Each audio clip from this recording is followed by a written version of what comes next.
السلام علیکم ورحمۃ اللہ وبرکاتہ۔ عزیز طلبہ، اللہ تعالیٰ کی ذات سے امید ہے کہ آپ سب خیریت سے ہوں گے۔ اللہ تعالیٰ آپ سب کو اپنی حفاظت میں رکھے۔ کلاس ہفتم لغت القرآن پڑھنے سے پہلے آپ یہ دعا پڑھ لیں: ربی یسر ولا تعسر وتمم بالخیر وبک نستعین یا فتاح یا فتاح یا فتاح۔ بیٹا، ہم نے پچھلے ہفتے میں الدرس الاول اللفظ و اقسامہ ہم نے پڑھا تھا، اللفظ و اقسامہ، اور اسی طرح لفظ کی تعریف پڑھی تھی اور لفظ کی اقسام پڑھی تھیں، اور کلمہ کلام مفرد مرکب ان کی امثلہ پڑھی تھیں۔ تو آج ہم اس کی دہرائی کریں گے پہلے، اور پھر اس کے بعد ہم نیا سبق شروع کریں گے، اس کا اعادہ کریں گے آج ہم۔ جی، سب سے پہلے یہ بتائیے کہ لفظ کی ہم نے عربی میں کیا تعریف پڑھی تھی؟ جی بتائیے۔ جی بالکل درست، لفظ کی عربی ہم نے پڑھی تھی تعریف۔ عربی میں تعریف یہ تھی: اللفظ ما یتلفظ بہ، لفظ وہ ہے جو زبان سے ادا کیا جائے۔ جی، اور پھر اس کی کتنی اقسام پڑھی ہم نے؟ جی، لفظ کی دو قسمیں ہیں، لفظ محمل اور لفظ مستعمل۔ لفظ محمل اور لفظ مستعمل۔ جی، تو یہ بتا دیجئے کہ جو لفظ مستعمل ہے اس کو اور کیا کہتے تھے؟ جی بالکل درست، لفظ جو مستعمل ہے، بامعنی لفظ ہے، اس کو موضوع اور مستعمل بھی کہتے ہیں، یعنی مستعمل کا دوسرا نام موضوع بھی ہے، جس کو وضع کیا گیا ہو۔ اس کی امثلہ ہم نے پڑھی تھی: روٹی ووٹی، پانی وانی۔ تو یہ اس کی اقسام تھیں۔ جی بتائیے، یہ بتا دیں کہ عربی میں جو ہم نے مثالیں پڑھی تھیں، بالکل زید، قلم، کتاب، یہ لفظ محمل ہے یا لفظ مستعمل ہے؟ جی بالکل درست، لفظ مستعمل کی یہ تینوں مثالیں ہیں، اور لفظ محمل دیز، ملق اور باتق، یہ تینوں محمل الفاظ ہیں، ان کا کوئی معنی نہیں ہے۔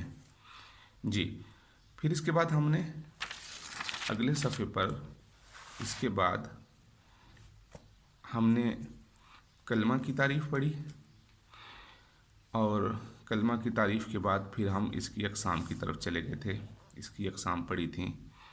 تو جی یہ بتائیے کہ کلمہ کسے کہتے ہیں؟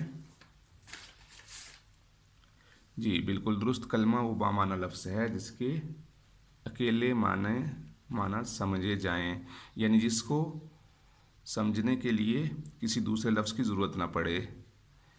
جی، اسی طرح اب دیکھیں کلمہ کی تعریف، یہاں اوپر کلمہ کی تعریف کی تھی، پھر یہاں اب کلمہ کی تعریف کرنے کے بعد اس کو ساتھ مثالیں بھی دے رہے ہیں: قلم، کتاب، کرسی۔ یہاں پر یہ واضح کر دیا کہ اس کا ایک لفظ اور ایک معنی ہے، ایک لفظ اور ایک معنی ہے، تو اسے کلمہ کہتے ہیں۔ تو اسی طرح مفرد اور کلمہ یہ بھی ایک ہی چیز ہے۔ تو مفرد بھی ایک لفظ ایک معنی، ایک لفظ تھا ایک معنی، یہ جیسے اس کی مثالیں گزری ہیں: قلم، کتاب، کرسی۔ ان تینوں میں ایک لفظ اور ایک معنی ہے، تو یہ مفرد کہلاتا ہے۔ اس کے مقابلے میں مرکب وہ تھا جس میں دو یا دو سے زیادہ کلمات ہوں۔ امید ہے یہ آپ نے یاد کیے ہوں گے۔ جی آپ بتا دیں کہ مرکب کی کتنی اقسام تھیں؟ جی بالکل درست، مرکب کی دو اقسام، مرکب ناقص اور مرکب تام۔ مرکب ناقص کو ناقص کیوں کہتے ہیں؟ کیا وجہ ہے؟ جی بالکل، ناقص اس وجہ سے کہتے ہیں کہ اس میں بات سننے والے کو بات سمجھ نہیں آتی، اس وجہ سے اس کو ناقص کہتے ہیں، پوری بات نہیں ہوتی۔ اور اس کے مقابلے میں جو دوسری قسم ہے وہ ہے مرکب تام، اس میں سننے والے کو پوری بات سمجھ آ جاتی ہے، اس وجہ سے اس کو مرکب تام کہتے ہیں۔ اب میں آپ کو کچھ جملے لکھتا ہوں آپ کے سامنے، آپ نے یہ بتانا ہے کہ یہ مرکب تام ہے یا مرکب ناقص ہے۔ جی اب یہ دیکھیے، میں نے آپ کے سامنے لفظ لکھا البیت، یہ بتائیے مفرد ہے، کلمہ ہے، مستعمل ہے یا مہمل ہے؟ جی بالکل درست، یہ مہمل نہیں ہے، اس کے علاوہ سب کچھ ہے، اس لیے کہ کلمہ بھی ہے، ایک لفظ ہے، ایک معنی ہے، اس کا معنی ہے گھر، گھر، البیت گھر۔ تو اسی طرح لفظ میں لکھتا ہوں بابن، بابن دروازہ، جی بتائیے، یہ کلمہ ہے، کلمہ اور مفرد ان کی ایک ہی تعریف ہے، اس وجہ سے اس کو مفرد بھی کہتے ہیں، کلمہ بھی کہتے ہیں۔ جی اب ایک مثال میں آپ کو دیتا ہوں، جیسے بابن کتابن جدیدن، نئی کتاب، یہ کس کی مثال ہو گئی؟ جی بالکل درست، یہ مرکب ناقص، نئی کتاب، لیکن نئی کتاب کے متعلق یہ ہمیں معلوم نہیں ہے کہ اس نے خریدی ہے یا گم ہو گئی ہے، تو یہ مرکب ناقص ہے۔ جی یقرأ، یقرأ خالد القرآن، خالد قرآن پڑھتا ہے،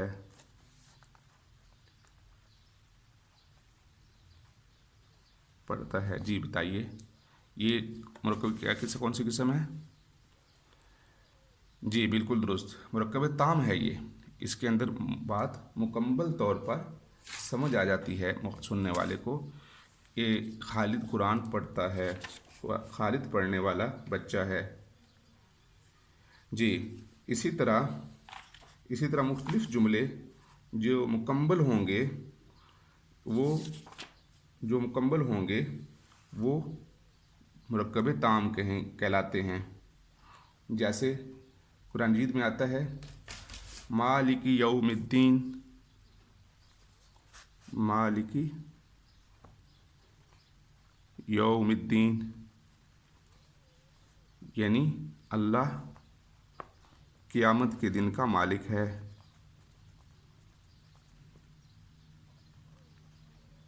اللہ قیامت کے دن کا مالک ہے، تو اب یہ بتا دیں، جی بالکل درست، مرکب تام ہے۔ اور مرکب تام، اس کا دوسرا نام کیا ہوتا ہے مرکب تام کا؟ مرکب تام کو کیا کہتے ہیں؟ اس کو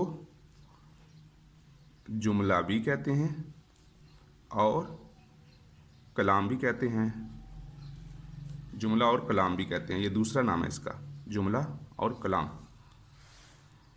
اور مرکب کی پھر دو قسمیں ہو گئی تھیں، ابھی ہم اس کو دیکھ لیتے ہیں یہاں پر۔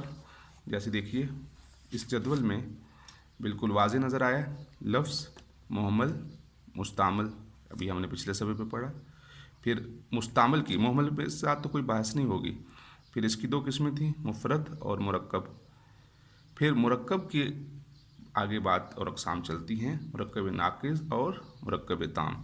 اس طرح کے آپ مختلف جملے لکھیں، مختلف جملے دیکھیں کہ مرکب ناقص کون سا ہے اور مرکب تام کون سا ہے۔ جی تو یہ اس کی آپ کے سامنے مختلف اقسام بھی آ گئیں، مختلف مثالیں بھی آ گئیں، تو اب آپ ان کو دیکھ کر یہ بتاتے جائیں گے کہ کون سا مرکب تام ہے اور کون سا مرکب ناقص ہے۔ تو آپ لوگ اس طرح کی کچھ مزید مثالیں بنائیں، تو انشاءاللہ مجھے امید ہے کہ آپ کو یہ بات سمجھ آ گئی ہوگی۔ تو اس کو جب آپ سنیں گے بار بار، اس کی کچھ مثالیں اور دیکھیں گے، تو یہ امید ہے کہ اچھی طرح ازبار ہو جائے گا۔ السلام علیکم ورحمۃ اللہ وبرکاتہ۔